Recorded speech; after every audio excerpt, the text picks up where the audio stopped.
السلام علیکم دوستو، آج کی کہانی کا نام ہے اذان۔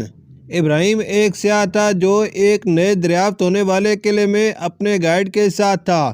گائیڈ عیسائی تھا۔ یہ مسجد اس قلعے کا حصہ ہے۔ گائیڈ نے ابراہیم کو کھدائی کے دوران دریافت ہونے والے قلعے کا دورہ کراتے ہوئے بتایا، اور اس مسجد کی خصوصیت یہ ہے کہ یہاں آواز کی بازگشت کئی بار سنائی دیتی ہے۔ کہا جاتا ہے کہ پہلے یہاں جو مسلمان آباد تھے، یہ مسجد ان کے دم سے آباد تھی۔ گائیڈ نے ابراہیم کو سوچ میں ڈوبا دیکھ کر تفصیل بتائی، لیکن ایسا تو پہاڑی علاقوں میں ہوتا ہے کہ آواز پہاڑوں سے ٹکرا کر واپس آتی ہے، مگر یہاں تو ایسا نہیں ہے۔ ابراہیم نے سوال کیا، تم مسلمان ہو نا؟ پادری نے تجسس سے پوچھا۔ تمہیں شک ہے کیا؟ نہیں، بس یوں ہی پوچھ لیا۔ کچھ دیر بعد گائیڈ نے کہا، تم یہاں اذان دے کر دیکھو، آواز گونج کر ایک سماع پیدا کر دیتی ہے۔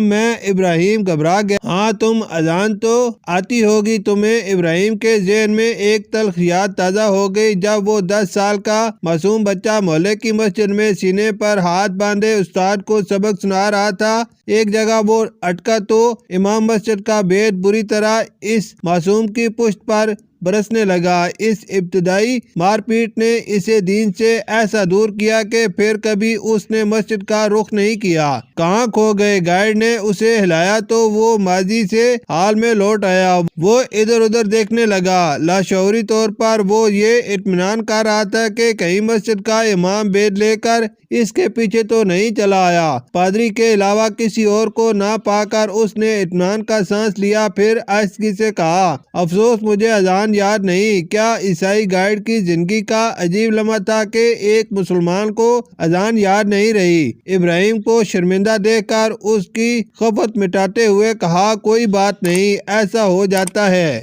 شکریہ۔